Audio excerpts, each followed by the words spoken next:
السلام علیکم ورحمۃ اللہ وبرکاتہ۔ الحمد للہ رب العالمین والعاقبۃ للمتقین،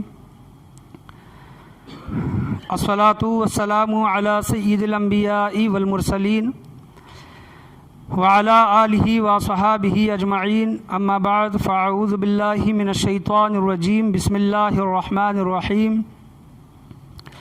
حامیم والکتاب المبین، انا انزلناہ فی لیلۃ مبارکۃ انا کنا منذرین فیہا یفرق کل امر حکیم۔ صدق اللہ و مولانا رسولہ النبی الامین المکین الکریم، وعلی آلہ الشاہدین والشاکرین والحمد للہ رب العالمین۔ آئیے سب سے پہلے ہم اور آپ اہل سنت والجماعت کے دستور کے مطابق تقریر کا آغاز کرنے سے پہلے کچھ سننے اور سنانے سے پہلے بہتر اور مناسب ہے کہ ہم اور آپ مل کر گنبد خضرا کے مکی جناب احمد مجتبیٰ محمد مصطفیٰ صلی اللہ علیہ وسلم کی بارگاہ مقدس بے پناہ میں جھوم جھوم کر درود و سلام کا ہدیہ نچھاور کریں۔ پڑھیے بآواز بلند، اللہم صلی علی محمد وعلی آل محمد وبارک سلم صلو علیہ، الصلاۃ والسلام علیک یا رسول اللہ صلی اللہ تعالیٰ علیہ وسلم۔ اور ایک مرتبہ عقیدت و محبت کے ساتھ نبی اور آل نبی کے بارگاہ میں درود و سلام کا ہدیہ نچھاور کریں۔ پڑھیے بآواز بلند، اللہم صلی علی محمد وعلی آل محمد وبارک سلم صلو علیہ، الصلاۃ والسلام علیک یا رسول اللہ صلی اللہ تعالیٰ علیہ وسلم۔ اللہ تبارک و تعالیٰ کا کروڑوں فضل و کرم احسان عظیم کہ اللہ تبارک و تعالیٰ نے ہمیں ہماری زندگی میں ایک اور مرتبہ ہمیں شب برات جیسی نعمت، فضیلت، ایک برکت والی رات اللہ تبارک و تعالیٰ نے ہمیں عطا کی، ورنہ ہم اس قابل نہیں تھے۔ ہم دیکھ سکتے ہیں کہ میرے خیال سے غالباً جو کورونا وائرس اور لاک ڈاؤن کی وجہ سے پچھلے سال مغرب کے بعد جو 6 رکعتیں جو پڑھائی گئی، اسی کے بعد فوراً سلسلہ یہ بیان وغیرہ کا ہوا، یعنی شب برات مختصر طور پر ہوئی، اس سے پہلے تو 2-3 مرتبہ ہوئی نہیں۔ اللہ کا احسان عظیم کہ دیکھیں کہ ہم اور آپ یہاں پر بیٹھے ہیں، اللہ کا ذکر سن رہے ہیں، اس کے حبیب کریم صلی اللہ تعالیٰ علیہ وسلم کی نعت گنگنا رہے ہیں۔ بہت سے ایسے لوگ ہیں جو ہٹے کٹے تھے، نوجوان تھے، مالدار تھے، کسی چیز کی ان کے پاس کمی نہیں تھی، لیکن آج وہ قبروں میں ہیں۔ کورونا وائرس کا جو ہاہاکار جو پھیلا، کون نہیں جانتا کہ ہمارے اور آپ کے گھر میں سے، ہمارے اور آپ کے رشتہ داروں میں سے، ہمارے اور آپ کے دوست و احباب میں سے ایسے بہت سے لوگ ہیں جو آج ہمارے بیچ نہیں ہیں۔ ان کی تقدیر جو اللہ تبارک و تعالیٰ نے ان کے متعلق جو فیصلہ فرما چکا تھا وہ ہونا تھا، اور یہ ہماری قسمت، ہزارہ قسمت سعادت سمجھے کہ اللہ تبارک و تعالیٰ نے ایسے مشکل گھڑی سے نکال کر ہمیں ایسی انمول اور فضیلت والی رات ہمیں عطا کی ہے۔ اس رات کی اہمیت کو سمجھے، جیسا کہ جناب نے پڑھا، اور وہ کلام ہی ایسی راتوں کے سے نسبت رکھنے والا کلام ہے کہ نور پھیلا ہوا آج کی رات میں، چاہے وہ شب معراج ہو، چاہے شب برات ہو، چاہے شب قدر ہو، تو جو یہ برکت والی رات ہے تو نور ایسی محفلوں میں پھیلتا ہے۔ اور جناب نے اس کلام میں ایک اشعار، ایک مصرع پڑھا کہ کملی والی کی نگری میں گھر مانگ لو۔ اس سے مراد وہاں پر وہ پڑوسی وغیرہ یہ بھی مراد لیا جاتا ہے، لیکن جو ایک عاشق کی جو تمنا ہوتی ہے کہ میں مدینے میں مروں، مدینے میں مجھے دفن کیا جائے، قیامت کے دن سب سے پہلے جو اپنے قبروں سے جو لوگ اٹھیں گے وہ مدینے والے ہی ہوں گے۔ حضور صلی اللہ علیہ وسلم فرماتے ہیں کہ میرے ساتھ ابو بکر و عمر اٹھیں گے، اس کے بعد مدینے والے۔ اور مدینہ ایک ایسی بستی ہے، شاعر کہتا ہے مدینہ ایسی بستی ہے جہاں پر دن رات رحمت برستی ہے۔ تو وہ جو مصرع جو جناب نے پڑھا کہ کملی والی کی نگری میں گھر مانگ لو، پڑوسی بن گئے تو یہ ہماری بہت بڑی قسمت ہے، پڑوسی نہیں بن سکتے تو کم سے کم وہاں پر مرنے کی تمنا کریں تو پڑوسی ہو جائیں گے۔ کملی والے کی نگری میں گھر مانگ لے، یہ قبر بھی ایک کیا ہے، انسان کا ایک گھر ہی ہے، جب تک قیامت نہیں آتی تب تک تو وہی اس کے لیے جنت ہے، وہی اس کے لیے دوزخ ہے۔ خطبے کے بعد میں نے جس آیت کریمہ کا شرف حاصل کیا، اللہ تبارک و تعالیٰ سورہ دخان 25واں پارہ میں ارشاد فرماتا ہے، اعوذ باللہ من الشیطان الرجیم، بسم اللہ الرحمن الرحیم، حامیم والکتاب المبین انا انزلناہ فی لیلۃ مبارکۃ انا کنا منذرین فیہا یفرقو کل امر حکیم۔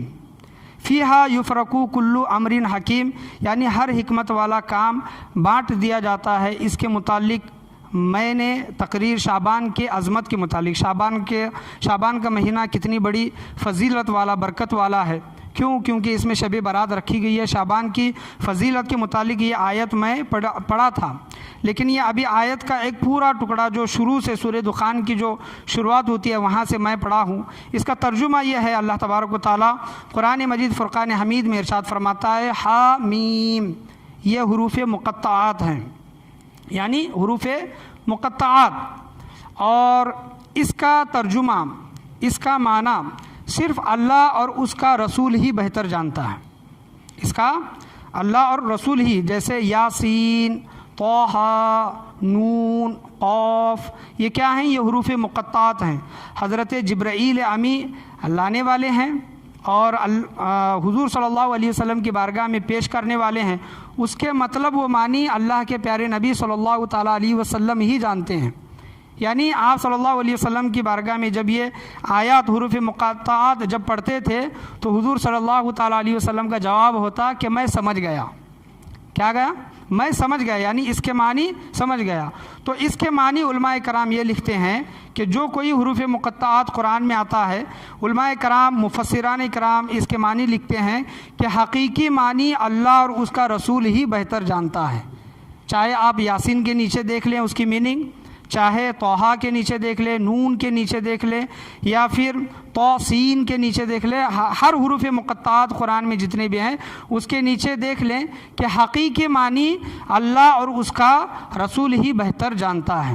اس کے آگے کی آیت جو پڑھی، والکتاب المبین، اس روشن کتاب کی قسم، اس روشن کتاب کی قسم سے مراد یہاں پر قرآن مجید فرقان حمید ہے۔ اللہ تبارک و تعالیٰ آگے فرماتا ہے، بے شک ہم نے اسے بابرکت رات میں اتارا ہے، بے شک ہم ڈر سنانے والے ہیں۔ یعنی قرآن مجید فرقان حمید کو ہم نے بابرکت رات میں اتارا ہے۔ اس سے مراد، اسی وجہ سے علماء کرام فرماتے ہیں کہ اس آیت سے مراد شب قدر ہے، کیونکہ شب قدر میں قرآن مجید فرقان حمید اترا ہے۔ اسی وجہ سے علماء کرام کی مختلف آرائیں ہیں۔ کچھ علماء کرام یہ کہتے ہیں کہ اس آیت سے مراد شب برات ہے، اور کچھ علماء کرام یہ کہتے ہیں کہ اس آیت سے مراد شب قدر ہے۔ تو ہم دونوں کو لے کر چلتے ہیں، لیکن زیادہ تر اکثر جمہور علماء کرام شب برات کی طرف گئے ہیں۔ اللہ تبارک و تعالیٰ ارشاد فرماتا ہے، فی لیلۃ مبارکۃ انا کنا منذرین، یعنی بے شک ہم نے اسے بابرکت رات میں اتارا ہے، بے شک ہم ڈر سنانے والے ہیں۔ فیہا یفرقو کل امر حکیم، اس رات میں ہر حکمت والا کام بانٹ دیا جاتا ہے۔ ہر حکمت والا کام سے مراد شعبان کے مہینے کی فضیلت کے متعلق میں نے بیان کیا تھا کہ اگر کسی کو اس دنیا میں پیدا ہونا ہے، کون مرنے والا ہے، کس کی شادی ہونے والی ہے، کس کو کتنا رزق ملنے والا ہے، تمام زندگی کے معاملات اس رات میں طے کیے جاتے ہیں۔ حالانکہ انسان کی تقدیر پہلے سے لکھی جا چکی ہے، لیکن سال میں یہ ایک رات ایسی آتی ہے جس میں فیصلہ مقرر کر دیا جاتا ہے، یعنی فیصلہ بدلتا نہیں۔ اگر اللہ نے زندگی میں، آج کی رات میں ہماری زندگی میں موت لکھی ہے تو وہ موت آ کر رہے گی، چاہے آپ 1000 رکعت عمر درازی کی نفل نماز پڑھ لیں۔ اللہ نے اگر ہمارے تقدیر میں رزق کی کمی لکھی ہے تو وہ رزق کی کمی ہوگی، کو پوری دنیا مل کر ہمیں وہ رزق نہیں دے سکتے، چاہے آپ 1000 رکعت نفل نماز پڑھ لیں۔ لیکن اللہ کی بارگاہ سے ہمیں نا امید نہ ہونا چاہیے، بلکہ اللہ تبارک و تعالیٰ تو مہربان ہے، رحم فرمانے والا ہے۔ تقدیر کے فیصلے جو ہونے ہیں وہ ہو کر رہیں گے، کوئی اس کو ٹال نہیں سکتا۔ لیکن ہمارا ہر سال کا یہ معاملہ ہے، ہر سال کا یہ معمول ہے کہ ہم 6 رکعت نفل نماز پڑھتے ہیں، اور اللہ کا احسان عظیم ہے کہ ہمیں ہر سال یہ رات کیا مل رہی ہے، ہر سال ہمیں یہ رات مل رہی ہے، کیونکہ ہم ہر سال عمر درازی کی نماز پڑھتے ہیں۔ ہمارے رزق میں اضافہ ہو رہا ہے، کیونکہ ہم اللہ کی رحمت سے امید کر کے ہر سال 2 رکعت کشادہ رزق کی ہم نفل نماز پڑھتے ہیں۔ پڑھیں ایک مرتبہ درود شریف، اللہم صلی علی محمد وعلی آل محمد وبارک وسلم، صلی علیہ الصلاۃ والسلام علیک یا رسول اللہ صلی اللہ تعالی علیہ وسلم۔ آج 2-3 عنوانات پر میں بات کرنا چاہوں گا کہ شب برات کی اہمیت، شب برات کی فضیلت، عظمت شب برات، اللہ تبارک و تعالیٰ کا فضل اور توبہ کی حقیقت۔ آج کی رات ہمیں توبہ کو کتنی توجہ دینی چاہیے۔ ایصال ثواب جو اہل سنت والجماعت میں اس کا دستور ہے، اور ایصال ثواب بڑی ہی عقیدت کے ساتھ ہم بزرگان دین کے لیے ہو یا پھر اپنے مرحومین کے لیے ہو کرتے ہیں۔ قبرستان جانے کا طریقہ یہ آپ صلی اللہ تعالیٰ علیہ وسلم کے حیات طیبہ سے یہ ملتا ہے۔ یہ 2-3 چیزیں اس کے متعلق میں آپ کے سامنے بیان کرنا چاہوں۔ سب سے پہلے دیکھیں کہ اسلام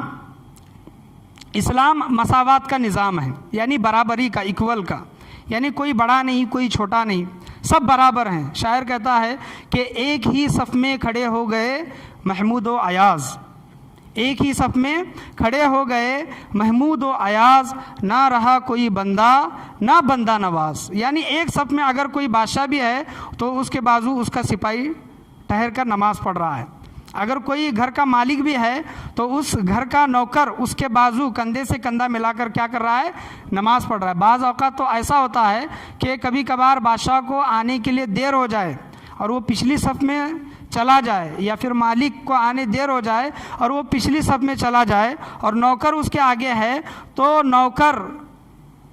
نوکر وہ غلام کے پیر بادشاہ کے سر کے پاس ہوتے ہیں۔ آپ دیکھ سکتے ہیں، اس میں مطلب کسی کی شان گھٹانے کے متعلق میں یہ بیان نہیں کر رہا، لیکن شاعر کا وہ مفہوم میں آپ کو سمجھانے کی کوشش کر رہا ہوں کہ جب اللہ کی بارگاہ میں نماز کے لیے ہو، عبادت کے لیے ہو، جب کھڑے ہو جاتے ہیں تو نہ کوئی بندہ رہتا ہے نہ کوئی بندہ نواز، بلکہ سب اللہ کے کیا ہوتے ہیں، بندے ہوتے ہیں۔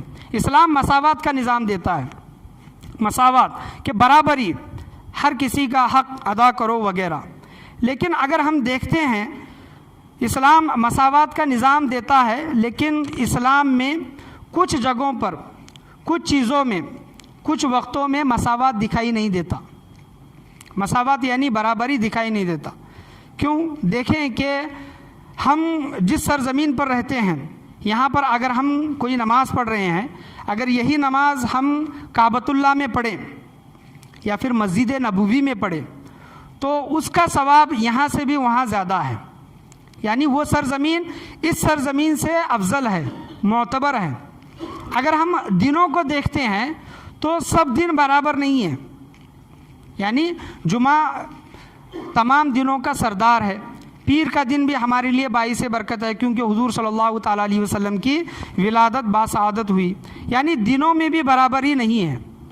اگر ہم مہینوں کو دیکھتے ہیں تو مہینوں میں سب سے بڑا جس مہینے کا مقام و مرتبہ آتا ہے وہ رمضان المبارک کا ہے، کیونکہ اس میں ثواب زیادہ ہے، رمضان المبارک کا مہینہ۔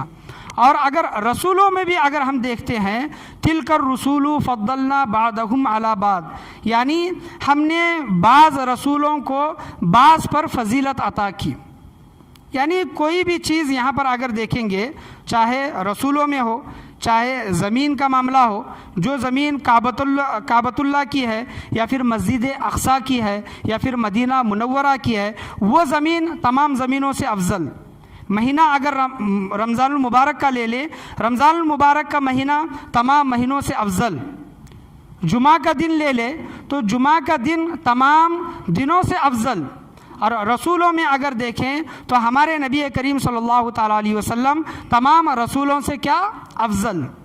تو اسی طرح ہر رات برابر والی رات نہیں ہوتی، یعنی بعض لوگ یہ کہتے ہیں کہ یہ رات بھی ایسی رات ہے جو دوسری راتیں ہیں. جس طرح دن ایک برابر کے نہیں ہو سکتے، مہینے ایک برابر کے نہیں ہو سکتے، زمین ایک برابر یعنی سب زمینوں کے برابر وہ زمینیں برابر نہیں ہو سکتی، تمام رسول ایک برابر نہیں ہو سکتے، اسی طرح اللہ تبارک و تعالیٰ نے راتیں بھی برابر نہیں رکھی. یعنی اس میں بھی کسی کا مقام و مرتبہ زیادہ ہے، کسی کا مقام و مرتبہ کم ہے.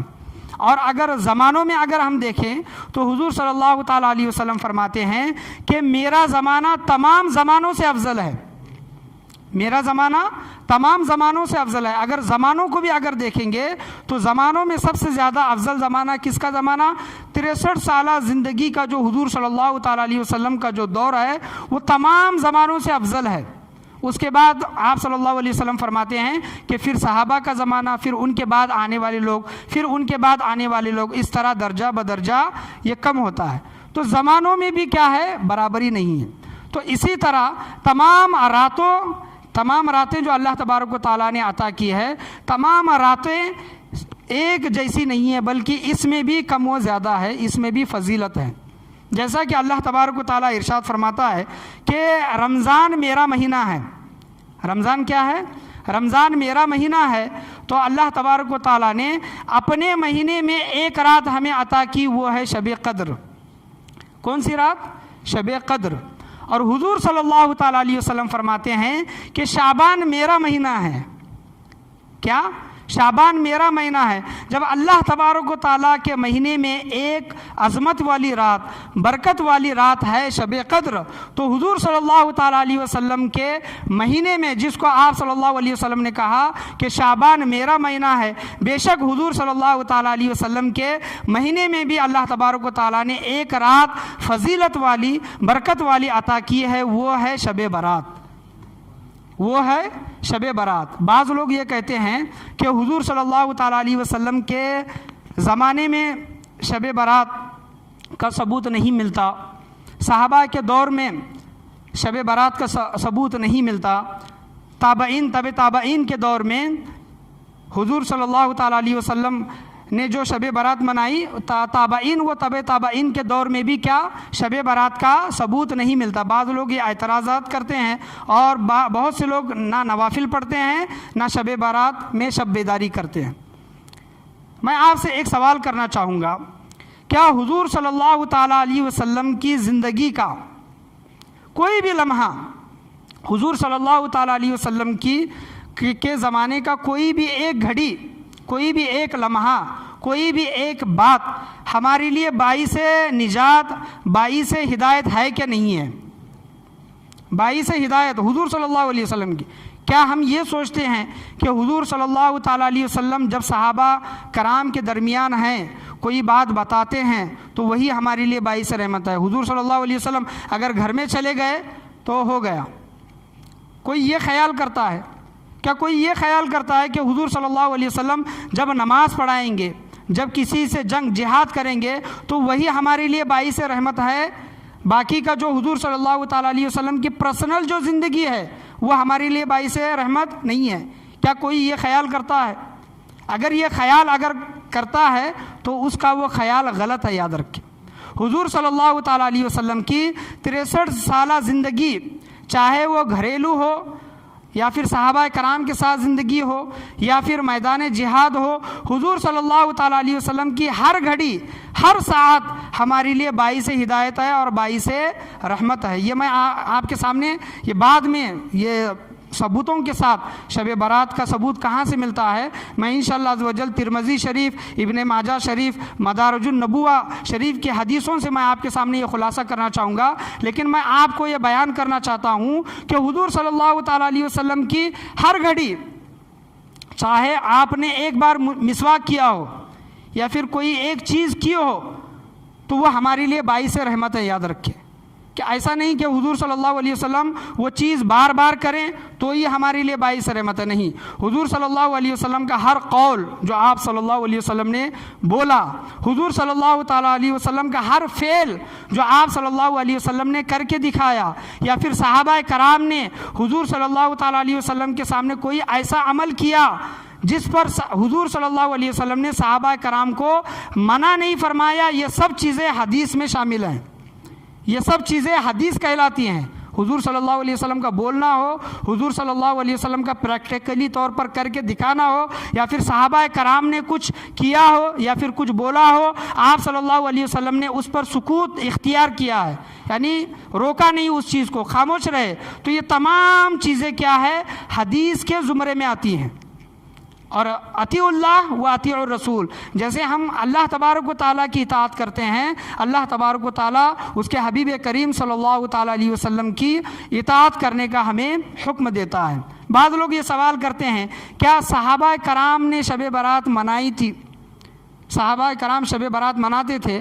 تو میں آپ سے یہی کہنا چاہوں گا کہ صحابہ کرام کی ہر رات شب برات تھی، صحابہ کرام کی ہر رات شب برات تھی۔ ہم اور آپ تو صرف سال میں 1-2 راتیں جاگتے ہیں، لیکن صحابہ کرام کی زندگی اگر دیکھیں گے تو سورہ فتح میں اللہ تبارک و تعالیٰ صحابہ کرام کی زندگیوں کے متعلق فرماتا ہے تراہم رکعن سجدا، تراہم رکعن سجدا۔ یہ صحابہ کرام کی صفتیں اللہ تبارک و تعالیٰ گنوا رہا ہے کہ اے حبیب کریم صلی اللہ علیہ وسلم، جب تم اپنے اصحاب کو دیکھو تو یا تو وہ رکوع میں ہوں گے یا تو وہ سجدے میں ہوں گے، یعنی ان کے ہر زندگی کا ہر رات ہر لمحہ شب برات تھا، یاد رکھیں، کیونکہ وہ حضور صلی اللہ تعالیٰ علیہ وسلم کی اطاعت میں، وہ فرما برداری میں زندگی گزارتے ہیں۔ تو بعض لوگ یہ سوال کرتے ہیں کہ شب برات منانا کہاں سے ثابت ہے؟ تو حضور صلی اللہ تعالیٰ علیہ وسلم کا ہمیں ایک ہی فعل یا پھر ایک ہی قول ہمارے لیے بحیثیت دلیل ہے، یاد رکھیں۔ صحابہ کرام کا زندگی کا ایک ہی فعل یا پھر ایک ہی قول ہمارے لیے باعث دلیل ہے کہ آپ صلی اللہ تعالیٰ علیہ وسلم شعبان کے متعلق ارشاد فرماتے ہیں، مشکات و بیہقی کے یہ حدیث ہے، حضرت عائشہ صدیقہ رضی اللہ تعالیٰ عنہا بیان کرتی ہیں کہ 15ویں شعبان میں بچے کا پیدا ہونا اور جتنے لوگ مریں گے انہیں بھی لکھا جاتا ہے، اور لوگوں کے سارے اعمال پیش کیے جاتے ہیں اور روزی لکھی جاتی ہے۔ یعنی شعبان کے مہینے میں جو رات ہے شب برات، اس کے متعلق حضرت عائشہ صدیقہ رضی اللہ تعالیٰ عنہ بیان کرتی ہیں، مشکات و بیہقی کی حدیث ہے کہ لوگوں کے نامہ اعمال پیش کیے جاتے ہیں، اگر بچہ پیدا ہونا ہے تو وہ بھی لکھا جاتا ہے، کس کو کتنی روزی دینی ہے یہ بھی لکھا جاتا ہے۔ اور شعبان کے مہینے کے متعلق میں آپ کے سامنے ایک بیان کرنا چاہوں کہ شعبان کا مہینہ ہو یا پھر شب برات ہو، یہ کتنی عظمت و برکت والی رات ہے اور یہ مہینہ ہے کہ شعبان کا ایک دوسرا نام، شعبان کا دوسرا نام علماء کرام بیان کرتے ہیں کہ شعبان کا دوسرا نام شہر الصلاح ہے، شہر الصلاح۔ اس کے معنی یعنی سلام، جو ہم حضور صلی اللہ تعالیٰ علیہ وسلم پر پڑھتے ہیں، اور جو یہ مشہور یہ ایک آیت ہے، ان اللہ و ملائکتہ یصلون علی النبی یا ایھا الذین آمنوا صلوا علیہ وسلموا تسلیما، یہ آیت 2 ہجری شعبان کے مہینے میں اتری۔ یعنی اللہ تبارک و تعالیٰ ارشاد فرماتا ہے کہ اے ایمان والو، میں اور میرے فرشتے حضور صلی اللہ تعالیٰ علیہ وسلم پر درود و سلام بھیجتے ہیں، لہٰذا تم بھی ان پر درود و سلام بھیجو۔ تو یہ مہینہ درود و سلام بھیجنے والا مہینہ ہے، یہ مہینہ شعبان کا مہینہ، جس کو بعض علماء کرام شہر الصلاح کہا ہے، اسی وجہ سے سلام بھیجنے کا مہینہ۔ اور بعض علماء کرام اس مہینے کا، شعبان مہینے کی میننگ بتاتے ہوئے، دوسرے معنی بتاتے ہوئے یہ بیان کرتے ہیں کہ شعبان کے معنی ہوتا ہے پھیلانا، شعبان کے معنی ہوتے ہیں پھیلانا، یعنی بندہ اللہ کی بارگاہ میں اپنے ہاتھ پھیلائے، آج کی شب میں، آج کی رات میں اللہ کی بارگاہ میں اپنے ہاتھ پھیلائے، اللہ تبارک و تعالیٰ اپنی رحمتوں کو پھیلاتا ہے۔ یہ شعبان کے ایک معنی یہاں پر علماء کرام نے یہ بیان کیے ہیں کہ شعبان کے معنی ہے پھیلانا۔ بندے کو چاہیے کہ اللہ کی بارگاہ میں ہاتھ پھیلائے، جب بندہ اپنے ہاتھ پھیلاتا ہے تو اللہ تبارک و تعالیٰ اپنی رحمتیں اس بندے کے لیے پھیلا دیتا ہے۔ پڑھیے ایک مرتبہ درود شریف، اللہم صلی علی محمد وعلی آل محمد وبارک سلم صلی علیہ، الصلاۃ والسلام علیک یا رسول اللہ صلی اللہ تعالیٰ علیہ وسلم۔ مدارج النبوہ کی حدیث ہے، حضرت عائشہ صدیقہ رضی اللہ تعالیٰ عنہ بیان کرتی ہیں کہ ایک شب حضور صلی اللہ تعالیٰ علیہ وسلم عبادت کر رہے تھے اور آپ صلی اللہ علیہ وسلم سجدے میں چلے گئے۔ یہ میں 15 شعبان کے متعلق یہ دلیل دے کر میں آپ کے سامنے بیان کر رہا ہوں کہ شب بیداری جو کرتے ہیں، رات جو جاگتے ہیں، قبرستان جو جاتے ہیں، اللہ کی بارگاہ میں دعا کرتے ہیں، یہ کہاں سے ثبوت حاصل ہے؟ تو مدارج النبوہ کی یہ حدیث میں آپ کے سامنے بیان کر رہا ہوں کہ حضور صلی اللہ علیہ وسلم سجدے میں گئے اور اتنا لمبا اتنا طویل سجدہ آپ صلی اللہ تعالیٰ علیہ وسلم نے کیا کہ حضرت عائشہ رضی اللہ تعالیٰ عنہا کو یہ محسوس ہوا کہ حضور صلی اللہ علیہ وسلم کی روح سجدے ہی میں قبض ہو گئی ہے۔ یہ محسوس ہوا، یہ گمان کیا۔ اس وجہ سے حضرت عائشہ صدیقہ رضی اللہ تعالیٰ عنہا نے حضور صلی اللہ تعالیٰ علیہ وسلم کے پیر مبارک کی انگلی کو ٹچ کیا، ہاتھ لگایا، تو آپ صلی اللہ تعالیٰ علیہ وسلم نے حرکت کی، اور جب سجدے سے نماز سے جب فارغ ہوئے تو حضور صلی اللہ تعالیٰ علیہ وسلم نے پوچھا کہ اے عائشہ، کیا تو یہ گمان کرتی ہے کہ محمد صلی اللہ تعالیٰ علیہ وسلم تیرے بارے میں حق تلفی کرے؟ یعنی جو تجھے حق دینا ہے وہ میں حق نہیں دے رہا، یہ تو گمان کرتی ہے؟ تو حضرت عائشہ صدیقہ رضی اللہ تعالیٰ عنہا نے بیان کیا کہ نہیں یا رسول اللہ صلی اللہ تعالیٰ علیہ وسلم، آپ نے سجدہ طویل کیا اور اتنا لمبا کیا، طویل کیا سجدہ کہ مجھے یہ گمان ہوا کہ اللہ تبارک و تعالیٰ نے آپ کی روح قبض کر لی گئی ہے۔ تو حضور صلی اللہ تعالیٰ علیہ وسلم فرماتے ہیں کہ نہیں اے عائشہ، آج 15 شعبان کی رات ہے۔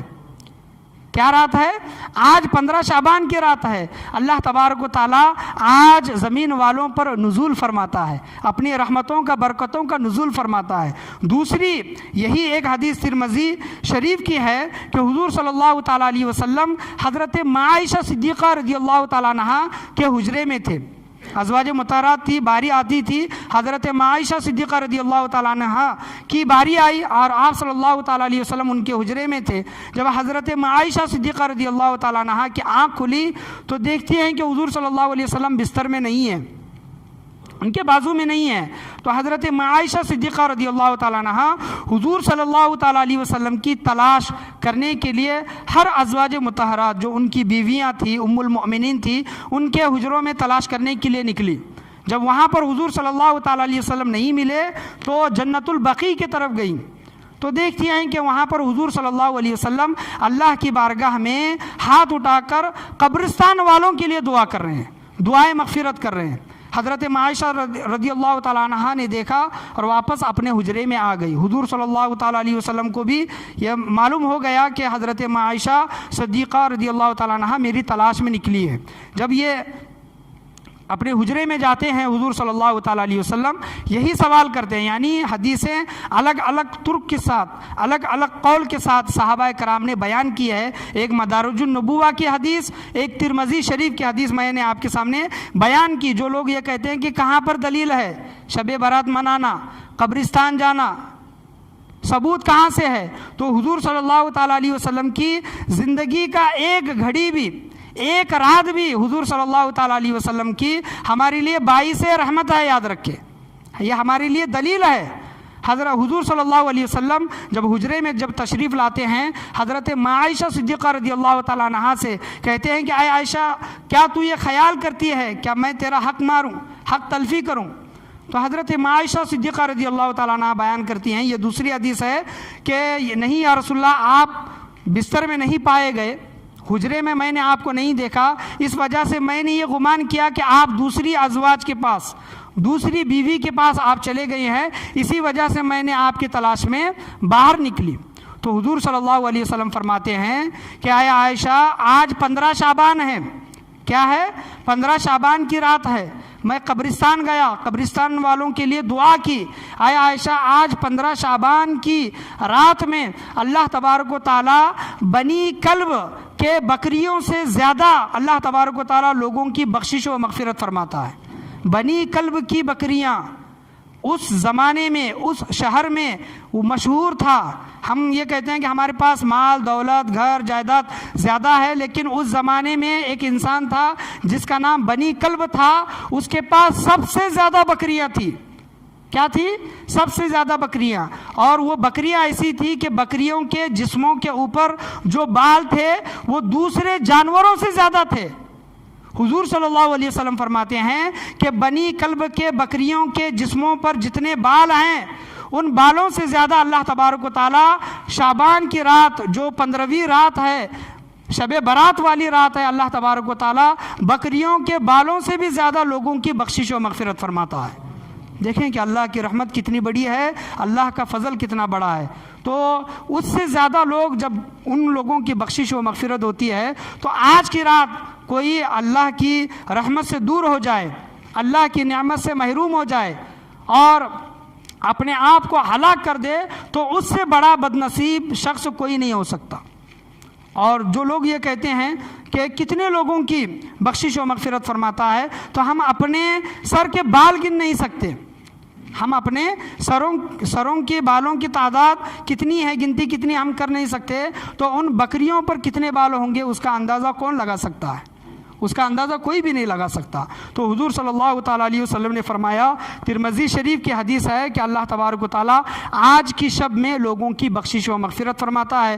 حضور صلی اللہ علیہ وسلم کے اس طریقے پر، اس عادت پر، یہ علماء اہل سنت والجماعت نے یہ کہا کہ آج کی رات میں قبرستان جاؤ، حضور صلی اللہ تعالیٰ علیہ وسلم کے سنت پر عمل ہو جائے گا۔ حضور صلی اللہ علیہ وسلم کی ایک سنت ادا ہو جائے گی کہ آپ صلی اللہ علیہ وسلم 15ویں شعبان قبرستان والوں کے لیے جا کر ان کے لیے دعائے مغفرت کی۔ تو ہماری بھی یہ ذمہ داری بنتی ہے کہ ہم غلامان مصطفیٰ ہے، تو ہم بھی اپنے مرحومین کے قبروں پر جائے اور ان کے لیے بخشش و مغفرت کی دعا کرے۔ دعا یہ کرے کہ اے باری تعالیٰ، جس طرح تو بنی کلب کے بکریوں سے زیادہ لوگوں کی بخشش و مغفرت فرماتا ہے، تو اے باری تعالیٰ آج کی رات میں ہمارے جتنے بھی مرحومین ہیں، گھر والے ہیں، ان کی بھی بخشش و مغفرت فرما اور ہماری بھی بخشش و مغفرت فرما۔ یہ دعا کرے آج کی شب میں۔ بے شک اللہ تبارک و تعالیٰ دعا کو سننے والا ہے اور دعا کو قبول کرنے والا ہے۔ پڑھی ایک مرتبہ درود شریف، اللہم صلی علی محمد وبارک سلم صلی علیہ، الصلاۃ والسلام علیک یا رسول اللہ صلی اللہ تعالیٰ علیہ وسلم۔ یہ شب برات والی رات کیسی رات ہے؟ دیکھیں کہ شب قدر کا تو ذکر قرآن میں آیا ہے، شب برات کا بھی ذکر ہے، شب قدر کا بھی ذکر ہے، لیکن شب قدر ہمیں تلاش کرنے کے لیے، شب قدر ہمیں تلاش کرنے کے لیے 5 راتیں جاگنا پڑتی ہے۔ 21ویں شب، 23ویں شب، 25ویں شب، 27ویں شب اور 29ویں شب۔ 5 راتوں میں اللہ تبارک و تعالیٰ نے کوئی ایک رات، 5 راتوں میں کوئی ایک رات شب قدر رکھا ہے۔ لیکن جب محبوب کی باری آئی، جب محبوب کا مہینہ آیا اور جب محبوب کی رات آئی، تو امت کو مشقت میں نہیں ڈالا، بلکہ کہا کہ شب برات 15ویں شب کی رات ہی ہے۔ سبحان اللہ۔ اے امتیوں، اے بندو، تمہیں شب قدر تلاش کرنی پڑتی ہے، چاہے وہ 21 کی ہوگی، چاہے وہ 23 کی ہوگی، چاہے 25 کی ہوگی، 27 کی ہوگی، 29 کی ہوگی۔ جمہور علماء کرام 27ویں شب کے ہیں، لیکن جاگنے والے 5 روز جاگتے ہیں۔ لیکن جب محبوب کا مہینہ آتا ہے تو محبوب کے امتیوں پر بوجھ نہ ڈالتے ہوئے، انہیں مشقت میں نہ ڈالتے ہوئے، اللہ کے پیارے نبی صلی اللہ تعالیٰ علیہ وسلم نے فرمایا کہ 15ویں شعبان کی رات ہی شب برات ہے۔ یہ کتنی بڑی ہمارے لیے نعمت ہے، کتنی بڑی ہمارے لیے عظمت ہے۔ اللہ تبارک و تعالیٰ نے ہمارے اوپر کروڑوں کروڑوں احسان ہم پر اللہ تبارک و تعالیٰ نے کیے ہیں، اس کی احسانات کو ہمیں سمجھنے کی کوشش کرنی چاہیے۔ پڑھے ایک مرتبہ درود شریف، اللہم صلی علی محمد وعلی آل محمد وبارک سلم صلی علیہ، الصلاۃ والسلام علیک یا رسول اللہ صلی اللہ تعالیٰ علیہ وسلم۔ اور شب برات کے متعلق جو یہ لوگ کہتے ہیں کہ ایک بار روحیں، جو انسان جب قبر میں چلا گیا تو روحوں کو جانے کا اختیار نہیں ہے، لیکن ایسی بات نہیں ہے، یاد رکھیں کہ اگر نیک روح ہے تو اس کا مقام و مرتبہ الگ ہوتا ہے۔ نیک روح اگر چاہے تو وہ آب زمزم کے پاس ہوتی ہے، چاہے تو کعبۃ اللہ کے پاس، چاہے تو اللہ تبارک و تعالیٰ کے عرش کے نیچے قندیلوں میں رہتی ہے نیک روح۔ اور اگر بری روح ہوگی تو وہ اس کو زمین کے اندر، جتنا زمینیں ہیں اندر، طبق ان طبق جس کو کہا گیا ہے، وہ ان کی اتنے روحیں رہتی ہیں نیچے زمین میں۔ لیکن حضرت عباس رضی اللہ تعالیٰ عنہ فرماتے ہیں، یہ فتاوی رضویہ کی، یہ اعلیٰ حضرت نے یہ بیان کیا ہے فتاوی رضویہ میں، حضرت عباس رضی اللہ تعالیٰ عنہ فرماتے ہیں کہ جب عید کا دن آتا ہے، عید کا دن چاہے وہ بقرعید ہو یا پھر رمضان ہو، یا پھر جمعہ کا دن آتا ہے، یا پھر روز عاشورہ آتا ہے، یا پھر یہ بڑی راتیں جو آتی ہیں، تو ہماری گھر والوں کی روحیں ہمارے گھر کو آتی ہیں، حضرت عباس رضی اللہ تعالیٰ عنہ بیان کرتے ہیں، اور آتی ہیں اور انہیں یہ آس ہوتی ہے، یہ التجا ہوتی ہے کہ ہمارے گھر والے ہمارے لیے ایصال ثواب کرے، ہمارے لیے دعائے مغفرت کرے، ہمارے لیے صدقہ و خیرات کرے۔ بیان کرنے والے کون؟ حضرت عباس رضی اللہ تعالیٰ عنہ۔ اس کو نقل فرمانے والے کون؟ اعلیٰ حضرت رحمۃ اللہ علیہ، فتاویٰ رضویہ میں انہوں نے بیان کیا۔ تو ایک دلیل یہ بھی مل گئی۔ تو اپنے مرحومین کی جو بڑوں کی جو ہم عید کرتے ہیں، خاص کر شب برات میں، ایسے اگر دیکھیں تو سال میں ایک بار نہیں کرنا چاہیے، بلکہ ان کے لیے ہمیشہ اپنے مرحومین کے لیے بخشش و مغفرت کی ہمیشہ دعا کرنی چاہیے۔ لیکن کوئی ایک دن روزانہ ہم دعا کر کے کوئی ایک دن مخصوص کرتے ہیں تو یہ بھی برا نہیں ہے، بلکہ یہ بھی باعث ثواب ہے۔ پڑھیے ایک مرتبہ درود شریف، اللہم صلی علی محمد وعلی آل محمد وبارک سلم صلی علیہ، الصلاۃ والسلام علیک یا رسول اللہ صلی اللہ تعالیٰ علیہ وسلم۔ شب برات میں کون کون لوگ بخشے نہیں جاتے؟ کن لوگوں کی بخشش و مغفرت نہیں ہوتی؟ اگر وہ سچے دل سے شب برات کی رات میں توبہ کر لیں تو ان کی بھی بخشش و مغفرت ہو جاتی ہے، لیکن توبہ نہیں کرتے، صرف رات جاگتے ہیں، اپنے گناہوں پر شرمندہ نہیں ہوتے، تو ان لوگوں کی بخشش و مغفرت نہیں ہوتی۔ سب سے پہلے ہے شرک کرنے والے۔ کون؟ شرک کرنے والے، جو انسان ایک خدا کو چھوڑ کر دوسرے خداؤں کو مانتا ہے، ایک سے زیادہ خداؤں کو مانتا ہے، مشرک کی بخشش و مغفرت نہیں ہوتی۔ ہاں اگر مشرک اپنے شرک سے توبہ کر لے، شرمندہ ہو جائے اور آئندہ شرک کرنے کا ارادہ نہیں کرتا، ایسی توبہ کرے کہ واپس وہ گناہ نہ کرے گا، تو اللہ تبارک و تعالیٰ مشرک کی بھی بخشش و مغفرت فرماتا ہے۔ نجومی، جو نجومیوں کے پاس جو جاتے ہیں، پنڈتوں کے پاس جو جاتے ہیں اور بھوشیہ کا جو معلوم کرتے ہیں کہ آگے میرے ساتھ کیا معاملہ ہوگا وغیرہ وغیرہ یہ چیزیں، تو جو پنڈتوں کے پاس جاتے ہیں، نجومیوں کے پاس جاتے ہیں، عامل جو شریعت کے دائرے میں رہ کر عملیات نہیں کرتا، غلط عملیات کرتا ہے، ایسے لوگوں کے پاس جا کر فیوچر کا معلوم کرتے ہیں، بھوشیہ کا معلوم کرتے ہیں، اللہ تبارک و تعالیٰ ایسے لوگوں کی بھی بخشش و مغفرت نہیں فرماتا۔ شرابی، جو شراب پینے والا ہے، اس کی بخشش و مغفرت نہیں ہوتی۔ زانی، جو زنا کرنے والا ہے، اس کی بخشش و مغفرت نہیں ہوتی۔ جو رشتوں کو توڑنے والا ہے، یعنی خود کے سگے بھائی سے، چچا سے، پھوپھو سے، ماموں سے، ماں باپ سے، دوستوں سے، رشتہ داروں سے بات چیت نہیں کرتا اور تعلق توڑ دیتا ہے، قطع رحمی کرتا ہے، اللہ تبارک و تعالیٰ ایسے لوگوں کی بخشش و مغفرت نہیں فرماتا۔ قاتل، جس نے قتل کیا ہے، قتل کر کے فخر محسوس کرتا ہے، توبہ نہیں کرتا، اللہ تبارک و تعالیٰ قاتل کی بھی بخشش و مغفرت نہیں فرماتا۔ اللہ تبارک و تعالیٰ کینہ رکھنے والا، کینہ سے کیا مراد؟ یہاں پر ایک ہوتی ہے نفرت، کسی انسان کے دل میں ہمارے لیے نفرت ہے، اور کینہ اس کو بولا جاتا ہے کہ نفرت بھی ہے اور نقصان پہنچانے کا ارادہ بھی ہے، کہ اگر وقت ملے تو میں اس کو کیا کروں گا، میں اس کو نقصان پہنچاؤں گا۔ اس کو کیا کہتے ہیں؟ کینہ، بغض و کینہ۔ اگر کسی کے دل میں کینہ ہے، اللہ تبارک و تعالیٰ اس کی بخشش و مغفرت نہیں فرماتا۔ جو غیبت کرتا ہے، یہاں کی بات وہاں لگاتا ہے، وہاں کی بات یہاں لگاتا ہے، اور غیبت کو غیبت نہیں سمجھتا، بلکہ یہ سمجھتا ہے کہ میں اچھا کام کر رہا ہوں، تو اللہ تبارک و تعالیٰ ایسے کی بخشش و مغفرت نہیں فرماتا۔ جادوگر، جو جادو کرتے ہیں، لوگوں کو نقصان پہنچاتے ہیں، کرنی اپنی زبان میں جس کو کہا جاتا ہے، لیمبو فرانا جس کو بولا جاتا ہے، کرنی، جو شریعت کے سخت خلاف ہے، جادوگروں کے اللہ تبارک و تعالیٰ، کرنے والے لوگوں کی اللہ تبارک و تعالیٰ اس رات میں بخشش و مغفرت نہیں فرماتا۔ سود خور، بیاج کھانے والے لوگوں کے اللہ تبارک و تعالیٰ بخشش و مغفرت نہیں فرماتا۔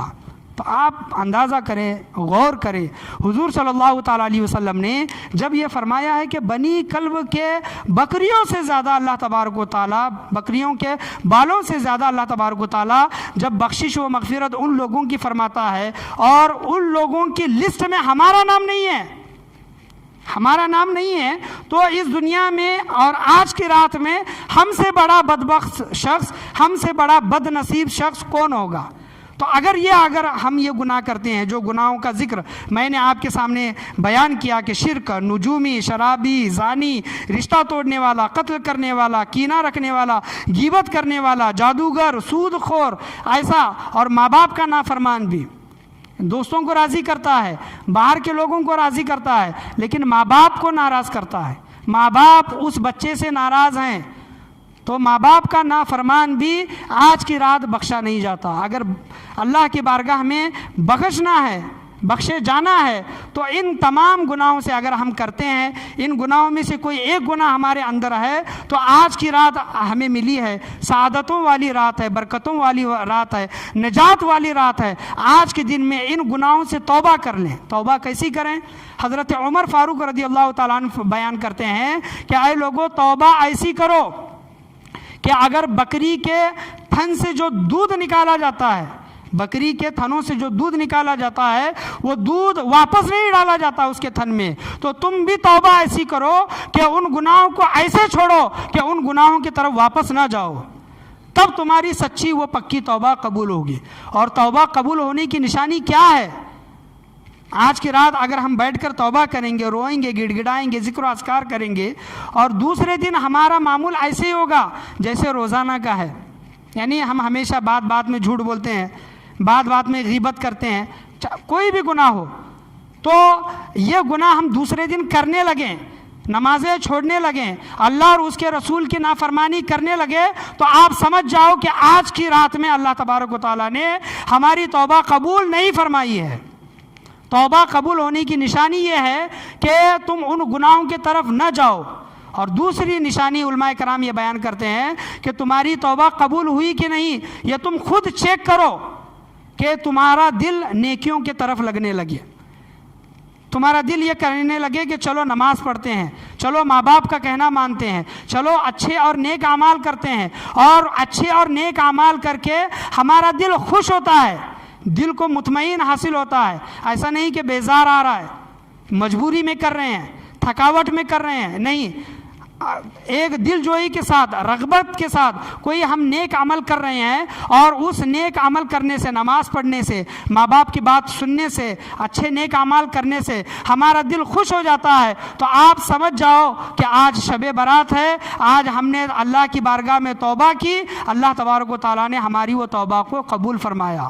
اسی وجہ سے ہم نیک بنے اور نیکیوں کی طرف ہمارا دل کیا ہوا؟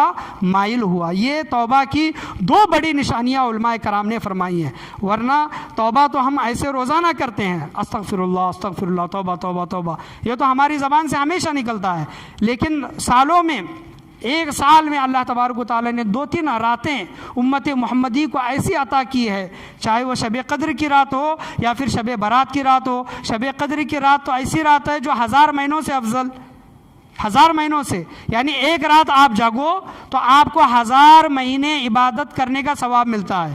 1000 مہینے آپ کیلکولیٹ کرو کہ کتنے سال بنتے ہیں، کتنے سال بنتے ہیں، 1000 مہینوں کے کتنے سال بنتے ہیں۔ اور شب برات میں اللہ تبارک و تعالیٰ نے بنی کلب کے بکریوں کے بالوں سے زیادہ لوگوں کی بخشش و مغفرت فرماتا ہے۔ تو یہ 2 بڑی راتیں امت محمدی کے لیے بہت بڑا انعام ہے، فضیلت ہے۔ ان راتوں کو ضائع جانے نہ دے، اور ان رات میں چاہے آپ مختصر وقت میں اللہ کی بارگاہ میں رو کر، گڑ گڑا کر دعا کریں، چاہے آپ سو جائیں لیکن عبادت کر کے سوئیں، صبح کو نماز کو اٹھیں، اللہ تبارک و تعالیٰ ہماری رات کی اس مختصر عبادت کو بھی قبول فرمانے والا ہے۔ پڑھیے ایک مرتبہ درود شریف، اللہم صلی علی محمد وعلی آل محمد وبارک سلم صلی علیہ، الصلاۃ والسلام علیک یا رسول اللہ صلی اللہ تعالی علیہ وسلم۔ توبہ کے متعلق میں ابھی چند 2-3 واقعات آپ کے سامنے بیان کر کے، اللہ کے فضل کے متعلق آپ کے سامنے بیان کر کے، اور قبرستانوں کی زیارت کرنا اور جو ایصال ثواب ہم اپنے مرحومین کے لیے کرتے ہیں، کیا ان کو پہنچتا ہے کہ نہیں، واقعے کی روشنی میں آج ہم سمجھنے کی کوشش کریں گے۔ توبہ ایک ایسی چیز ہے، یاد رکھیں کہ انسان اگر زمین بھر کے گناہ کر لے، یعنی اس کے گناہ ایسے ہو کہ اس کے گناہ زمین پر بچھا دیے جائیں اور پوری زمین بھر جائیں، اتنے گناہ ہیں، انسان نے گناہ اتنے کیے ہیں، اگر اس کو ایک پر ایک رکھیں تو وہ آسمان کو پہنچ جائے، یا پھر سمندر کا جتنا جھاگ ہوتا ہے اس جھاگ سے بھی زیادہ انسان کے اگر گناہ ہیں، پھر بھی انسان اللہ کی رحمت سے امید کرتا ہے اور توبہ کرتا ہے، بھلے میں گناہ کیا ہوں، پوری زندگی کے 40 سال میں نے گناہ کیے، 50 سال میں نے گناہ کیے، لیکن اللہ کی رحمت سے امید رکھتا ہے کہ آج کی رات میں اللہ تبارک و تعالیٰ میری بخشش و مغفرت فرمائے گا، تو بے شک اللہ تبارک و تعالیٰ اس کی بخشش و مغفرت فرمائے گا۔ حدیث کے ذریعے میں آپ کے سامنے بیان کرنا چاہوں کہ ایک شخص آیا اور کہنے لگا کہ یا رسول اللہ میں بہت گنہگار ہوں، بہت بڑا میں نے گناہ کیے ہیں، پوری زندگی گناہ میں گزاری ہے۔ حضور صلی اللہ علیہ وسلم نے پوچھا کہ اے شخص، کیا تیرے گناہ پیڑ کے جتنے پتے ہوتے ہیں، پیڑ کے دنیا بھر میں پیڑ کے پتے جتنے ہوتے ہیں، کیا اس سے بھی زیادہ ہے؟ وہ شخص کہتا ہے کہ ہاں یا رسول اللہ، میرے گناہ پیڑ کے درختوں کے پتوں سے بھی زیادہ ہیں۔ حضور صلی اللہ علیہ وسلم کہتے ہیں کیا آسمان میں جتنے ستارے دکھ رہے ہیں جس کی گنتی کوئی نہیں کر سکتا، حضور صلی اللہ علیہ وسلم پوچھتے ہیں کیا تیرے گناہ آسمان کے ستاروں سے بھی زیادہ ہے؟ وہ شخص کہتا ہے کہ ہاں یا رسول اللہ، میرے گناہ آسمان کے ستاروں سے بھی زیادہ ہے۔ آپ صلی اللہ علیہ وسلم پھر پوچھتے ہیں کہ کیا تیرے گناہ زمین کے جتنے ذرات ہیں، ریت کے جتنے ذرات ہوتے ہیں، کوئی گنتی نہیں کر سکتا۔ آپ صلی اللہ علیہ وسلم پوچھتے ہیں کیا زمین کے ریت کے ذرات سے بھی تیرے زیادہ گناہ ہے؟ تو وہ شخص کہتا ہے کہ ہاں یا رسول اللہ، میں ان سے بھی زیادہ میں نے گناہ کیے ہیں۔ آخری حضور صلی اللہ علیہ وسلم ایک سوال کرتے ہیں، کیا تیرے گناہ اللہ تبارک و تعالیٰ کی رحمت سے بھی زیادہ ہیں؟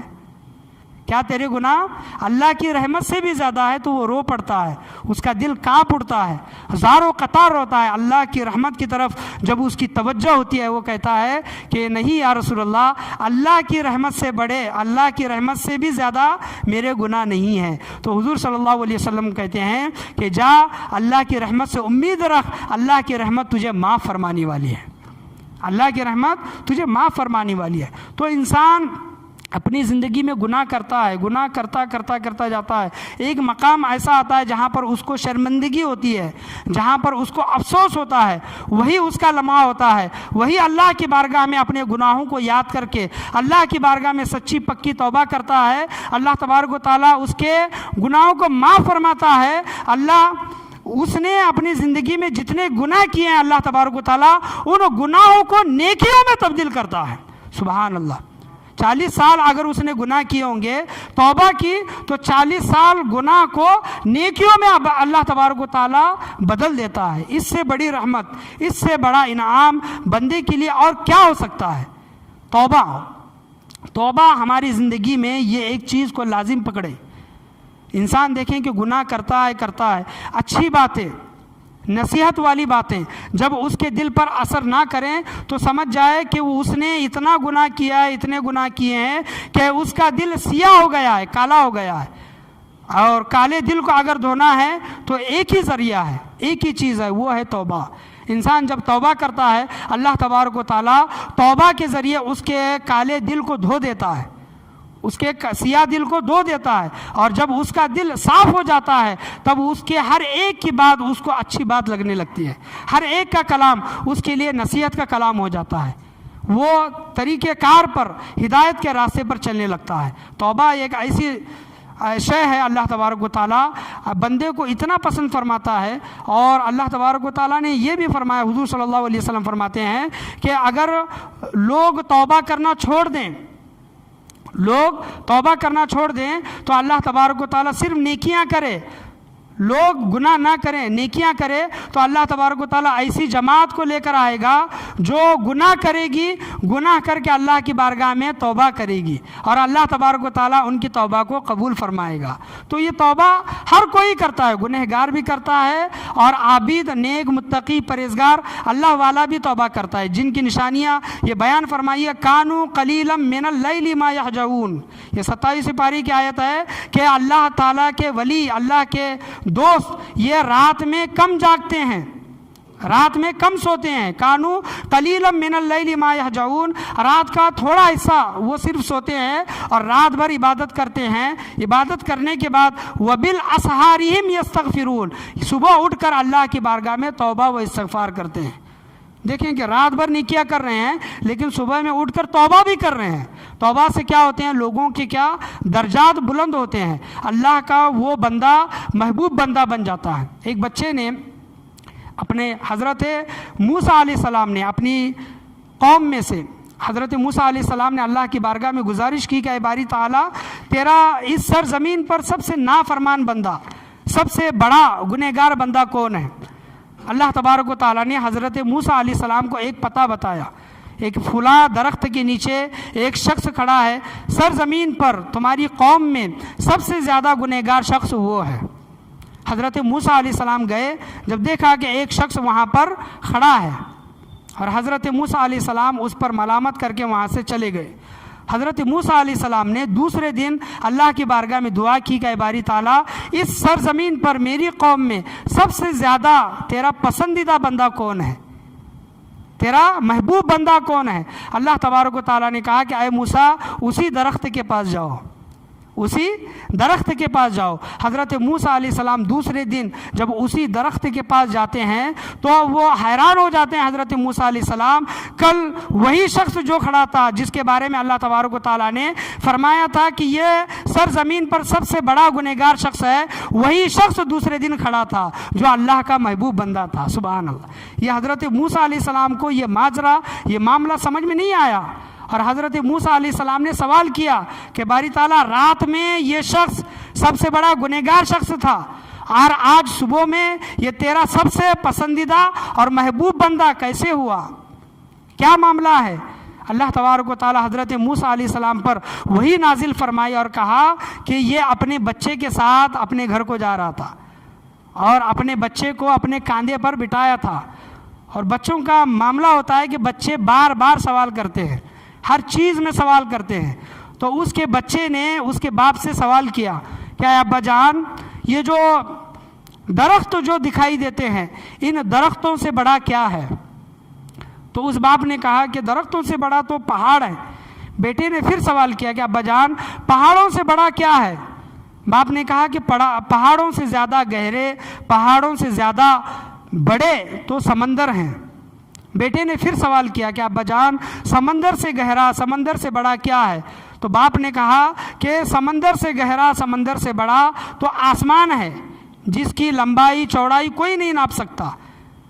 تو بیٹے نے سوال کیا کہ اے ابا جان، ان آسمانوں سے بھی زیادہ کیا ہیں، ان آسمانوں سے بھی بڑے کیا ہے؟ باپ کو اپنی گناہوں کی طرف نظر جاتی ہے، باپ کی نگاہ نظر کہاں؟ اپنے گناہوں کی طرف پڑتی ہے کہ وہ سب سے بڑا گنہگار شخص تھا۔ تو باپ کہتا ہے کہ بیٹا، ان آسمانوں سے زیادہ تیرے باپ کے گناہ ہیں، ان آسمانوں سے زیادہ تیرے باپ کے گناہ ہیں۔ کیا پتہ اللہ تبارک و تعالیٰ میری بخشش و مغفرت فرمائے گا کہ نہیں، کیا معلوم کہ اللہ تبارک و تعالیٰ میرے گناہوں کو بخشے گا کہ نہیں۔ وہیں پر اس کے آنسو نکل جاتے ہیں، اللہ کی بارگاہ میں رو کر گڑ گڑا کر اپنے گناہوں کو یاد کر کے اللہ کے خوف سے روتا ہے۔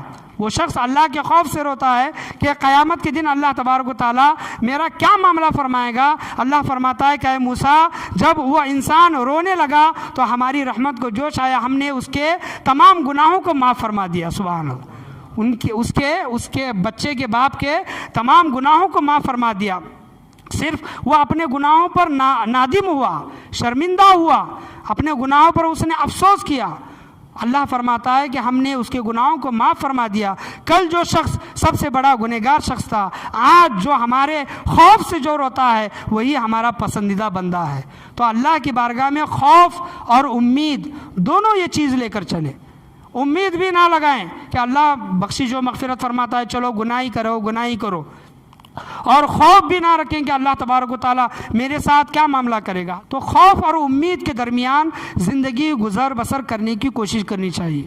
علماء کرام بیان کرتے ہیں کہ قیامت کے دن اللہ کی بارگاہ میں دو لوگوں کو پیش کیا جائے گا، دو لوگ، اور دونوں لوگ گنہگار ہوں گے، نافرمان ہوں گے، اور اللہ تبارک و تعالیٰ ان دونوں کو حکم دے گا کہ جہنم میں چلے جاؤ۔ تو اس میں سے ایک شخص فوراً اللہ کا حکم پا کر جہنم میں کود جائے گا، اور ایک شخص جہنم میں جب جانے لگے گا تو 4 قدم چلے گا، اللہ کی بارگاہ کی طرف لوٹ کر دیکھے گا، 4 قدم چلے گا، پھر اللہ کی بارگاہ کی طرف لوٹ کر دیکھے گا۔ اس طرح وہ چلتا چلتا چلتا ہوا جہنم میں کود جائے گا، دونوں لوگ جہنم میں چلے جائیں گے۔ اللہ تبارک و تعالیٰ فرشتوں کو حکم دے گا کہ ان دو لوگوں کو دوبارہ میری بارگاہ میں پیش کیا جائے۔ دوبارہ جب یہ دو لوگ اللہ کی بارگاہ میں پیش ہوں گے تو پہلے شخص سے اللہ تبارک و تعالیٰ سوال کرے گا کہ اے بندے، میں نے جب تمہیں کہا کہ جہنم میں کود جاؤ، جہنم میں چلے جاؤ، تو تم دیر نہ کرتے ہوئے فوراً جہنم میں چلے گئے، اس کی کیا وجہ؟ اللہ تو بے شک جاننے والا ہے، لیکن ایک لوگوں کو ہدایت علماء کرام بیان کرتے اپنی کتابوں میں، تو وہ شخص کہے گا کہ اے باری تعالیٰ، میں دنیا میں جب تک رہا تیرا نافرمان رہا، میں دنیا میں جب تک رہا نافرمان رہا، نافرمانی میں زندگی گزاری، نافرمانی میں موت آئی، لیکن اے باری تعالیٰ آج تو میرے سامنے ہے اور تو مجھے حکم دیتا ہے کہ جہنم میں چلا جا، اے باری تعالیٰ آج تیرا حکم نہ مانوں تو کیا کروں؟ اس وجہ سے آج تیرا میں حکم مان کر فوراً جہنم میں چلا گیا۔ دوسرے شخص سے اللہ تبارک و تعالیٰ سوال کرے گا کہ اے بتا، تو جب جاتا تھا پیچھے مڑ کر دیکھتا تھا، جاتا تھا پیچھے مڑ کر دیکھتا تھا، اس کی کیا وجہ ہے؟ تو وہ شخص کہے گا کہ اے باری تعالیٰ، دنیا میں نے سنا تھا کہ اللہ تبارک و تعالیٰ کی رحمت سب سے بڑی ہے، اللہ تبارک و تعالیٰ کی رحمت بہت وسیع ہے، اے باری تعالیٰ مجھے یہ امید تھی کہ اے باری تعالیٰ تو مجھے معاف فرما دے گا، میری بخشش و مغفرت فرما دے گا، اسی وجہ سے 4 قدم میں چلتا تھا اور تیری رحمت کی طرف مڑ کر دیکھتا تھا، 4 قدم چلتا تھا تیری رحمت کی طرف میں مڑ کر دیکھتا تھا۔ اللہ تبارک و تعالیٰ کو دونوں بندوں کی ادا پسند آئے گی، دونوں بندوں کی ادا پسند آئے گی، اور اللہ تبارک و تعالیٰ دونوں کو جنت میں جانے کا حکم دے گا۔ سبحان اللہ۔ تو اللہ کی رحمت سے امید بھی رکھیں اور اللہ سے خوف بھی رکھیں، اسی طرح پوری زندگی گزر بسر کرنے کی کوشش کریں۔ پڑھیں ایک مرتبہ درود شریف، اللہم صلی علی محمد وعلی آل محمد وبارک وسلم، صلی علیہ الصلاۃ والسلام علیک یا رسول اللہ صلی اللہ تعالیٰ علیہ وسلم۔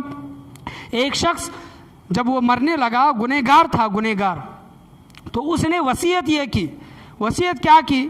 اپنے بیٹوں کو بلایا اور کہنے لگا کہ جب میں مر جاؤں، تھا مسلمان، جب میں مر جاؤں تو مجھے دفنانا نہیں، مجھے دفن نہ کرنا، بلکہ مجھے جلا کر اور میری راکھ کو ہوا میں اڑا دینا، بکھیر دینا۔ تو باپ کی وصیت بیٹوں نے مانی۔ جب باپ مرا تو بیٹوں نے باپ کو جلایا اور اس کی راکھ کو ہوا میں اڑا دیا، لیکن اللہ تبارک و تعالیٰ قادر مطلق، ان اللہ علی کل شیء قدیر، اللہ تبارک و تعالیٰ ہر شے پر قادر ہے، اور ہمارا یہ عقیدہ ہے کہ آمنت باللہ و ملائکتہ و کتبہ و رسولہ والیوم الآخر والقدر خیرہ و شرہ من اللہ تعالی والبعث بعد الموت، اور مرنے کے بعد زندہ اٹھائے جانے پر ہمارا کیا ہے؟ ایمان ہے، والبعث بعد الموت۔ جو اللہ تبارک و تعالیٰ صرف مرد کے ایک پانی کے قطرے سے جب اللہ تبارک و تعالیٰ ایک انسان کو پیدا کر سکتا ہے، عورت کے پیٹ کے ذریعے اللہ تبارک و تعالیٰ ایک مرد کے نطفے سے، انسان کے نطفے سے، جس کو گندا پانی کہتے ہیں، گندے پانی سے جب اللہ تبارک و تعالیٰ جب ایک انسان کو پیدا کر سکتا ہے، تو اللہ تبارک و تعالیٰ ہر شے پر قادر ہے۔ جب باپ نے یہ وصیت کی، بیٹوں نے اس وصیت پر عمل کیا، تو اللہ تبارک و تعالیٰ نے حکم دیا کہ یہ انسان جیسا تھا ویسا ہو جائے، یعنی جو جل کر خاک ہو چکا تھا، راکھ ہو چکا تھا، ہوا میں پھیل گیا تھا، اللہ تبارک و تعالیٰ کے حکم سے وہ پھر زندہ کیا گیا، اور قیامت کے دن قبر سے جب مردے اٹھیں گے تو اسی طرح اٹھیں گے۔ یاد رکھیں کہ جب ہمیں قبر میں دفنایا جاتا ہے، ہمارا جسم مٹی میں مل جاتا ہے، خاک ہو جاتا ہے، ہڈیاں بھی گل کر خاک ہو جاتی ہے بہت سالوں کے بعد، لیکن ایک چیز، انسان کی ایک چیز ایسی ہے جو کسی آنکھ سے، جو سائنسداں لوگ جو پانی کے باریک باریک ذرات کو دیکھتے ہیں، ان ذرات سے بھی وہ باریک ہوتا ہے۔ تو اللہ تبارک و تعالیٰ اس ذرات سے، اس ذرے سے انسان کو پیدا کرے گا، نہ اس کو کوئی آگ جلا سکتی ہے، نہ کوئی زمین اس کو کھا سکتی ہے، انسان کے پیٹھ کے پیچھے وہ رہتا ہے۔ انسان جل کر خاک ہو جائے، راکھ ہو جائے، مٹی میں تبدیل ہو جائے، مٹی بن جائے، لیکن وہ چیز جیسی ہے ویسی کی رہتی ہے، اور اللہ تبارک و تعالیٰ اسی چیز سے انسان کو پیدا کرے گا۔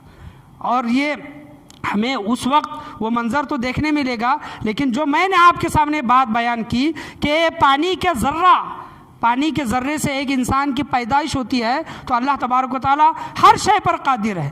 جب اس انسان کو بنایا گیا واپس، اور اس انسان کو اللہ کی بارگاہ میں پیش کیا گیا، اللہ کی بارگاہ سے سوال ہوا کہ اے بندے، تو نے ایسا عمل کیوں کیا؟ خود کو کیوں جلایا، خود کو راکھ کیوں کیا، خود کو کیوں ہوا میں اڑایا؟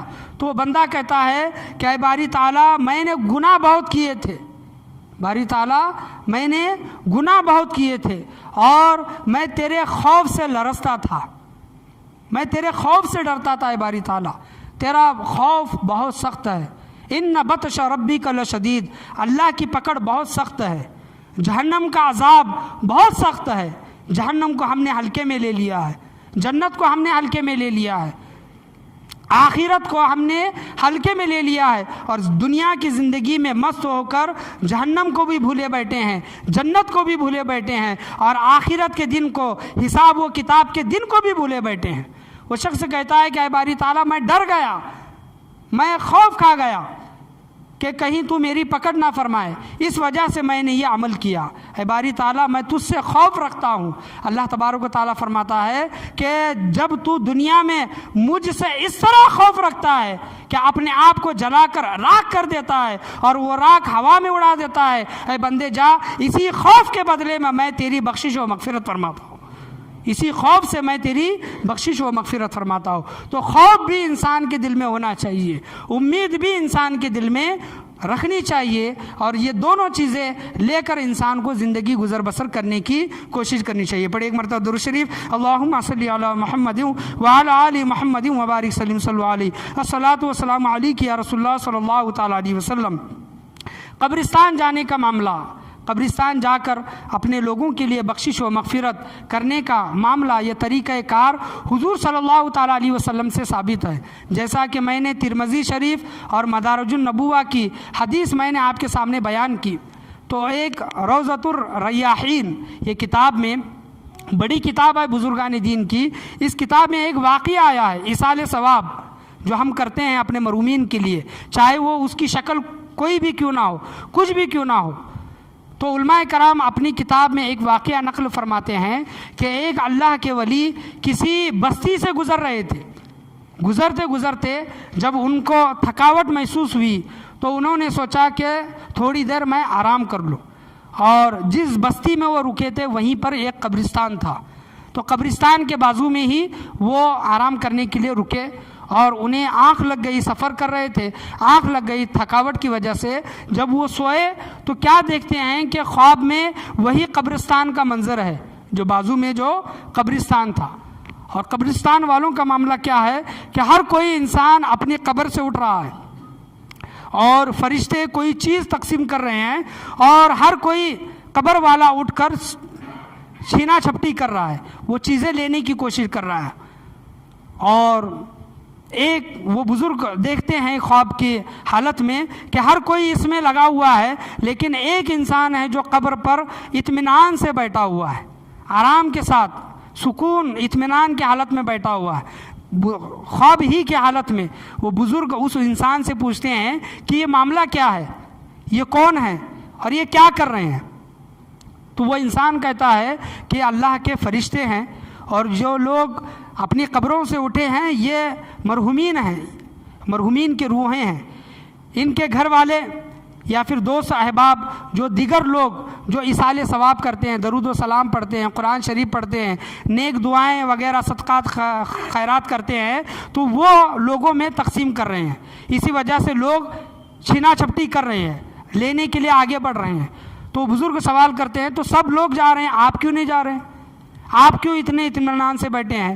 تو بزرگ کہتے ہیں کہ مجھے ان چیزوں کی ضرورت نہیں ہے، جو لوگ حاصل کر رہے ہیں صدقہ خیرات ایصال ثواب وغیرہ، مجھے ان چیزوں کی ضرورت نہیں ہے۔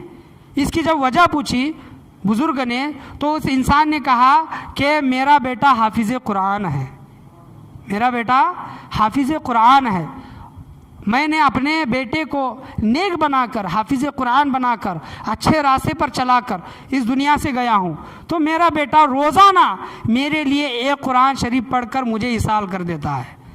ایصال ثواب، یہ بڑا واقعہ بزرگوں نے کتابوں میں لکھا ہے۔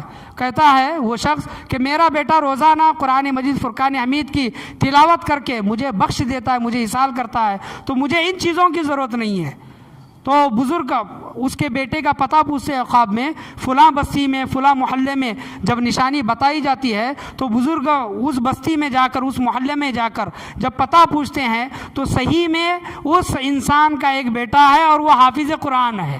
سبحان اللہ۔ بیٹے سے ملاقات کرتے ہیں بزرگ، اور تمام خواب کا معاملہ، قبرستان کا معاملہ، اور جو صدقہ و خیرات ملنے کا معاملہ، تمام چیزیں اس کے بیٹے سے بیان کرتے ہیں، ملاقات کر کے مصافحہ کر کے وہاں سے چلے جاتے ہیں۔ کچھ دن گزرنے کے بعد پھر اسی قبرستان سے اس بزرگ کا گزر ہوتا ہے وہاں سے، تو پھر وہیں پر آرام کرنے کے لیے رکتے ہیں، اور رات میں جب سو جاتے ہیں پھر ویسا ہی خواب انہیں آتا ہے کہ لوگ اپنی قبروں سے اٹھ رہے ہیں، جو لوگ صدقہ خیرات وغیرہ کر رہے ہیں، چھینا چھپٹی کر رہے ہیں، لوگ حاصل کر رہے ہیں، اور ان لوگوں میں وہ انسان بھی ہے جس کا بیٹا حافظ قرآن تھا، اس کی حالت بھی ویسی ہے جو دوسرے لوگوں کی حالت تھی۔ جب یہ معاملہ دیکھتے ہیں پریشان ہوتے ہیں۔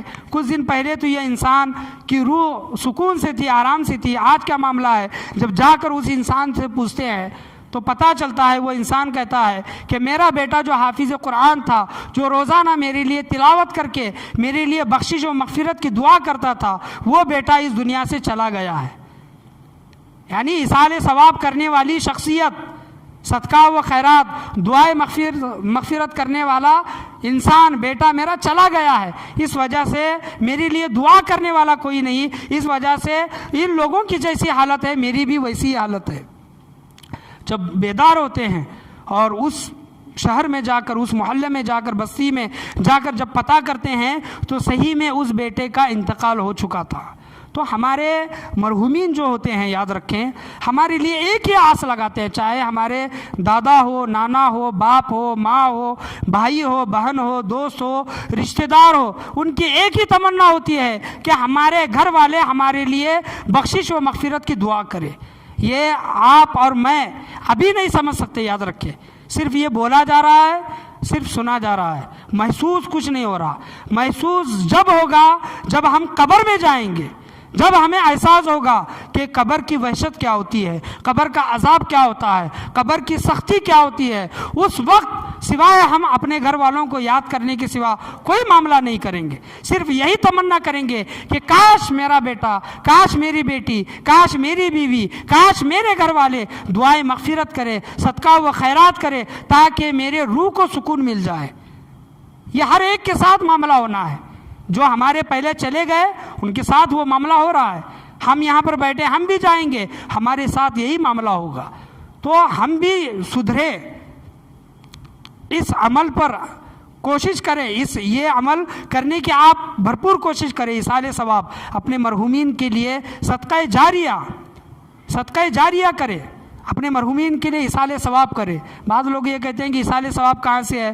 جو ہم پڑھتے ہیں، جو ہم کرتے ہیں، مردوں کو پہنچتا ہے کہ نہیں؟ کون جا کر دیکھا ہے قبر میں؟ ہم اور آپ تو نہیں دیکھے، لیکن دیکھنے والی شخصیت کون تھی؟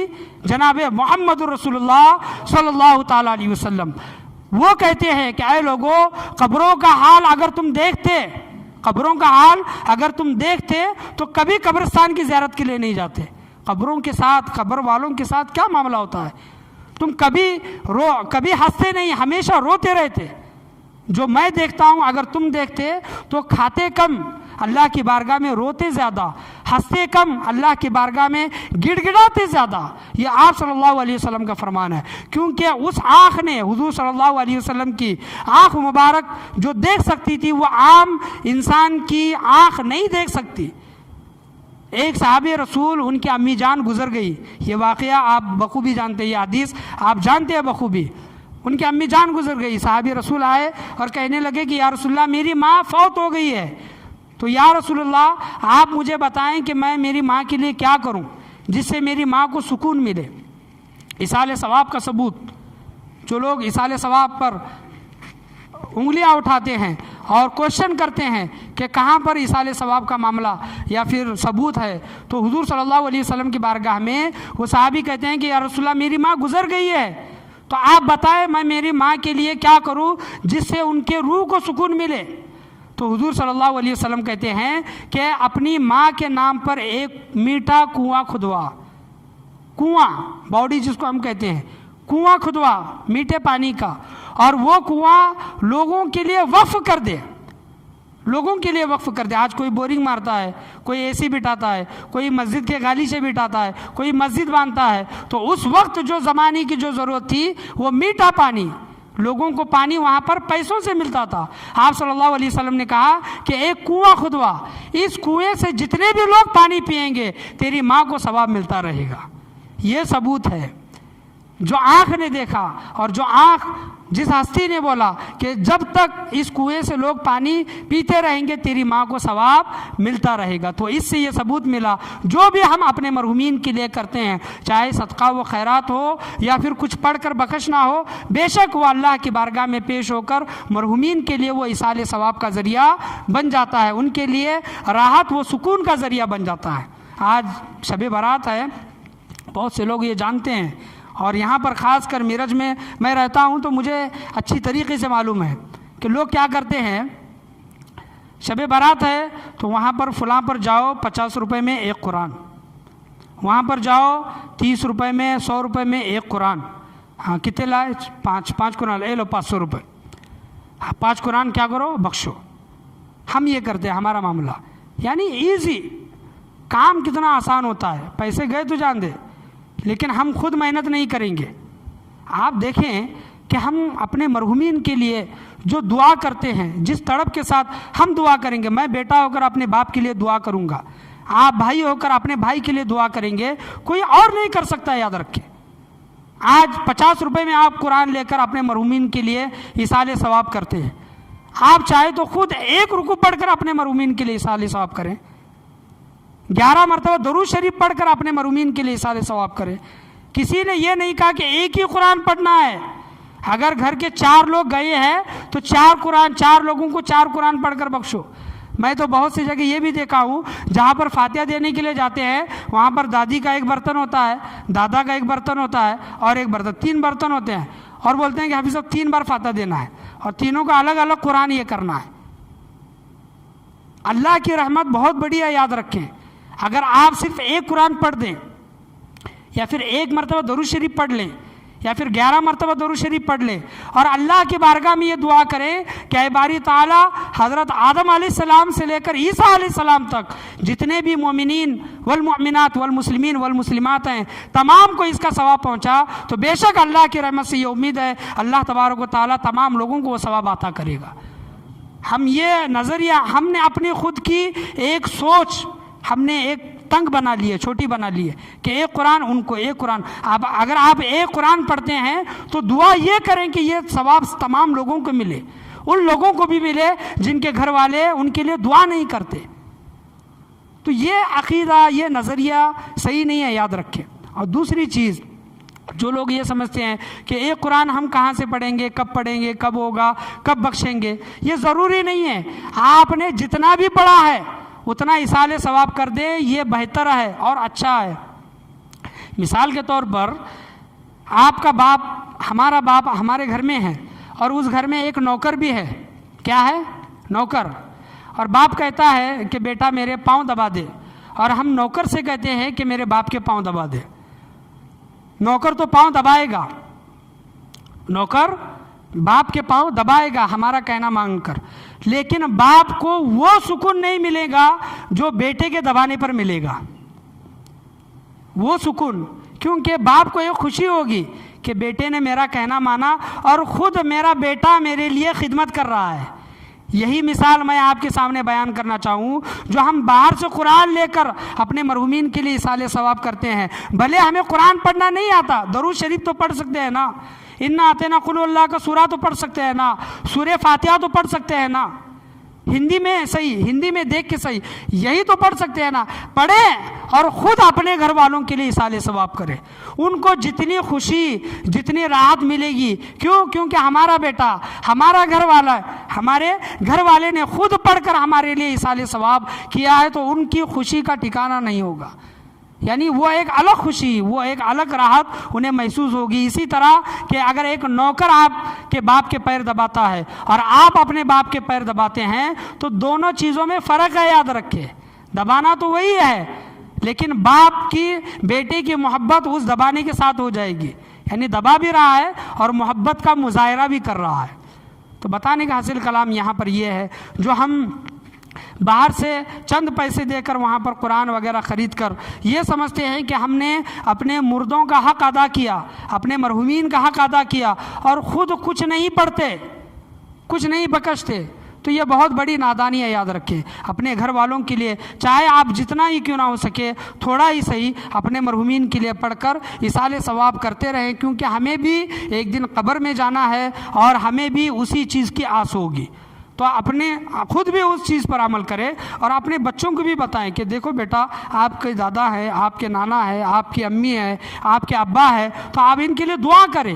تو یہ بچوں کو تربیت دینا، تعلیم دینا یہ بہت ضروری ہے۔ یاد رکھیں، پڑھیے ایک مرتبہ درود شریف، اللہم صلی علی محمد وعلی آل محمد وبارک وسلم علیہ، الصلاۃ والسلام علیک یا رسول اللہ صلی اللہ تعالیٰ علیہ وسلم۔ تو ایصال ثواب ہے، قبرستان جانا ہے، یا پھر شب برات میں شب بیداری کرنی ہے، یہ تمام چیزیں حق ہے۔ جیسا کہ میں نے آپ کے سامنے حدیث کے ذریعے یا پھر بزرگان دین کے اقوال کے ذریعے، بزرگان دین کی زندگی کا نمونہ آپ کے سامنے پیش کر کے جو چیزیں بیان کی ہے، ان چیزوں کو سمجھنے کی کوشش کریں۔ اور آج کی جو شب بیداری ہے، شب برات ہے، اس میں جاگنے کی، قبرستان جا کر اپنے گھر والوں کے لیے بخشش و مغفرت کی دعا کرنے کی کوشش کریں، خود کے اپنے لیے بھی بخشش و مغفرت کی دعا کرنے کی کوشش کریں۔ میں اللہ سے یہی دعا کرنا چاہوں گا کہ اللہ تبارک و تعالی ہم تمام لوگوں کو بولنے سننے سے زیادہ عمل کی توفیق عطا فرمائے۔ آج کی جو رات ہے برکتوں والی اور مغفرت والی رات ہے، اللہ تبارک و تعالی ایسی رات میں ہمارے تمام چھوٹے بڑے مرحومین کے گناہوں کو معاف عطا فرمائے، ان کے درجات کو بلند عطا فرمائے، ساتھ میں ہماری بھی بخشش و مغفرت عطا فرمائے۔ اے باری تعالیٰ، جب تو بنی کلب کے بکریوں کے بالوں سے بھی زیادہ لوگوں کی بخشش و مغفرت فرماتا ہے، باری تعالیٰ ہم تیرے حبیب کریم صلی اللہ علیہ وسلم کا واسطہ دے کر تیری بارگاہ میں دعا مانگتے ہیں کہ ان لوگوں میں ہمارے مرحومین کا اور ہمارا بھی شمار عطا فرما، ہمارے اوپر رحم فرما، ہمارے اوپر کرم فرما۔ اگر ہمارے مرحومین عذاب میں مبتلا ہے تو ان لوگوں کو عذاب سے رہائی عطا فرما، نجات دلا۔ باری تعالیٰ ہمارے مرحومین کے درجات کو بلند عطا فرما، ان کے روحوں کو سکون عطا فرما، ان کے روحوں کو ٹھنڈک نصیب عطا فرما، اور ہمیں جب تک زندہ رکھ، ایمان پر زندہ رکھ، جب موت دے ایمان والی موت دے، کلمے والی موت دے، شہادت والی موت دے، اور ہمیں قبر کی، حشر کی، آخرت کی تیاری کرنے کی توفیق عطا فرما، جہنم کے عذاب سے ڈرنے کی توفیق عطا فرما، جنت کی طلب رکھنے کی توفیق و رفیق عطا فرما، ہمیشہ تجھ سے امید، تجھ سے خوف رکھ کر زندگی گزر بسر کرنے کی توفیق و رفیق عطا فرما۔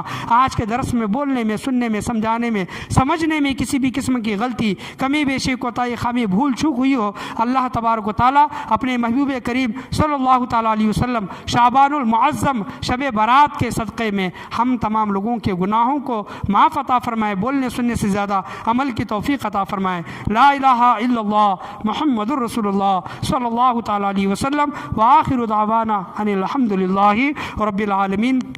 بیٹھے رہے، سبسکرائب کیجئے ہمارے چینل کو اور بیل آئیکن کو دبائیے ہماری لیٹسٹ ویڈیو سب سے پہلے دیکھنے کے لیے۔